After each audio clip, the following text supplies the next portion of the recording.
Word BNP কর্তৃক আয়োজিত আজকের ইফতার মাহফিলের সম্মানিত সভাপতি প্রধান অতিথি হিসেবে উপস্থিত আছেন সারিয়াকান্দি সোনাতলা উন্নয়নের রূপকার জাতীয় নির্বাহী কমিটির অন্যতম সদস্য, আমার পরম শ্রদ্ধেয় ব্যক্তিত্ব, বগুড়া জেলা বিএনপির উপদেষ্টা মন্ডলীর অন্যতম সদস্য আলহাজ কাজী রফিকুল ইসলাম, উপস্থিত পৌর বিএনপির সংগ্রামী সাধারণ সম্পাদক অ্যাডভোকেট শরীফুল ইসলাম হীরা, উপস্থিত সাংগঠনিক সম্পাদক সোহেল রানা তাহিরুল ইসলাম পাঞ্জাব, উপজেলা বিএনপির সাবেক সাধারণ সম্পাদক শাহজাদ হোসেন পল্টন, পৌর বিএনপির সংগ্রামী সাবেক আহ্বায়ক ইকবাল কবির পলাশ ভাই, উপস্থিত আছেন সারিয়াকান্দি উপজেলা যুবদলের সংগ্রামী আহ্বায়ক মহিদুল ইসলাম মুন্সি, উপস্থিত আছেন পৌর ছাত্র দলের সংগ্রামী সভাপতি আশরাফুল ইসলাম রিপন, পৌর উপজেলা যুবদলের যুগ্ম আহ্বায়ক তারাজুল ইসলাম ফাড়ি, পৌর যুবদলের সংগ্রামী আহ্বায়ক মাহমুদুল হাসান সৈকত, উপস্থিত আছেন পৌর শ্রমিক দলের সংগ্রামী সভাপতি সাধারণ সম্পাদক জহুরুল ইসলাম এবং বিপ্লব,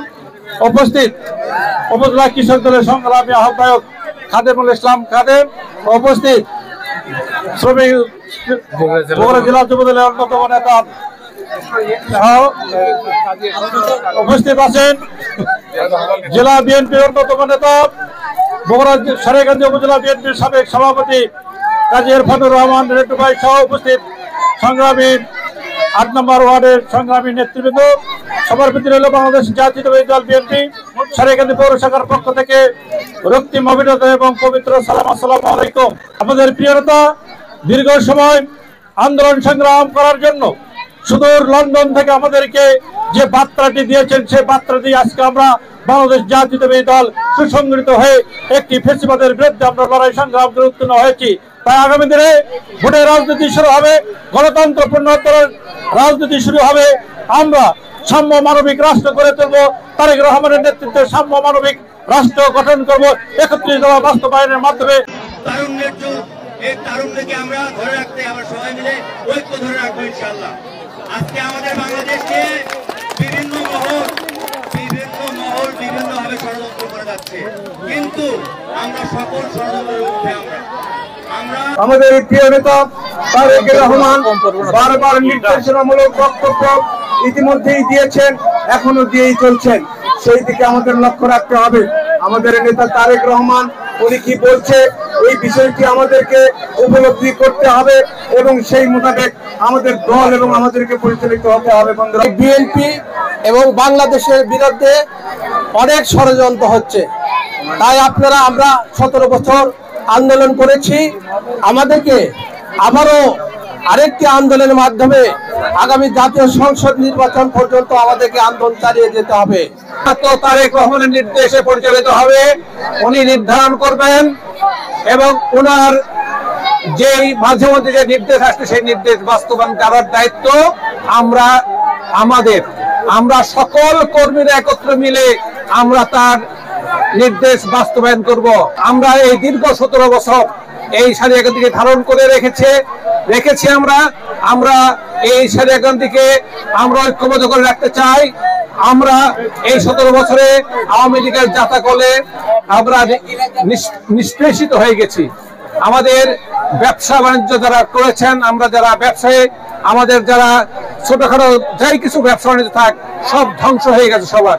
কাজেই আমরা এই 17 বছর আমরা ধৈর্য ধারণ করেছি। আর আমাদের নির্বাচন পর্যন্ত আমি সবাইকে বিনীত অনুরোধ জানাবো, আপনারা সুন্দরভাবে চলবেন। কোন অপকর্ম যেটা আওয়ামী লীগ করেছে সেই অপকর্মের যেন আমরা কারো প্রশ্রয়ে আমার কারো যুক্তিতে আমরা সেদিকে ধাবিত না হই। আমরা শহীদ রাষ্ট্রপতি জিয়াউর রহমানের দল করি, বেগম খালেদা জিয়ার দল করি। আমরা তারেক রহমানের নির্দেশ মতো তার নেতৃত্বে আমরা এই দল আমরা চলি। আমরা এই সারিয়াকান্দিকে একটি ঐক্যবদ্ধ একটি বিএনপি আমরা গড়ে তুলতে চাই, যেই বিএনপি আগামী দিনে যে নির্বাচন হবে সেই নির্বাচনে আমরা তারেক রহমানের হাতকে শক্তিশালী করার জন্য বিগত সকল সময়ের চেয়ে আমরা বেশি ভোটে আমার নেতা জনাব তারেক রহমানের মনোনীত প্রার্থীকে আমরা বিজয়ী করে আমরা দেখাতে চাই এই সারিয়াকান্দি সোনাতলার মানুষ শহীদ জিয়ার যেই জন্মভূমি বগুড়া, সেই বগুড়ার জন্মভূমির মানুষ সারিয়াকান্দি সোনাতলাতে এই শহীদ জিয়ার নামে এই এলাকার মানুষ ঐক্যবদ্ধ।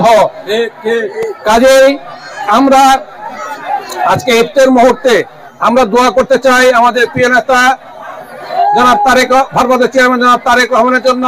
আমার দোয়া করতে চাই আমাদের প্রিয় নেত্রী তিনবারের প্রধানমন্ত্রী দেশনেত্রী বেগম খালেদা জিয়ার জন্য, যেন তারা তাদের আল্লাহ পাক দীর্ঘ আয়ু দান করে এবং এদেশের শাসন ক্ষমতা, এদেশের শাসক হয়ে মানুষের সেবা করতে পারে।